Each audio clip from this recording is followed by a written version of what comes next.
ওয়ালাইকুম আসসালাম। ডাক্তার সাহেব কেমন আছেন? আলহামদুলিল্লাহ ভালো আছি।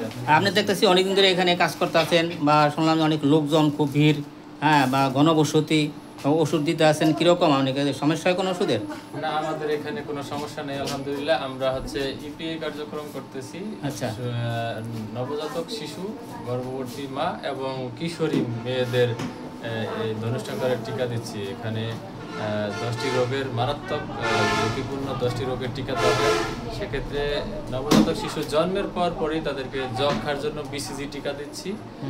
এরপরে তাদের 4 সপ্তাহ পরে তাদেরকে ডিপথেরিয়া, হুপিং কাশি, ধনুষ্টঙ্কার, hepatitis B, haemophilus, influenza B, poliomyelitis, মানে এভরিথিং টিকাগুলো দিয়ে থাকে। হ্যাঁ। এরা 0 থেকে শুরু করে 16 মাসের মধ্যে 11টা টিকা দেয় 10টা রোগের জন্য। আচ্ছা, রোগী কীরকম আসে আপনার এখানে? অনেক রোগী হয়।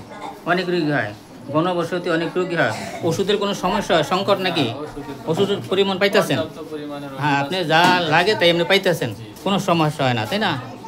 হ্যাঁ, অনেক রোগী আসছে দেখলাম, অনেক ভিড়, অনেক লোক, ঘনবসতি। শরীয়তপুর জেলা গোসাইরহাট থানা সরদিপুর গ্রাম 4 নং ওয়ার্ড, তাই না? 4 নং ওয়ার্ড।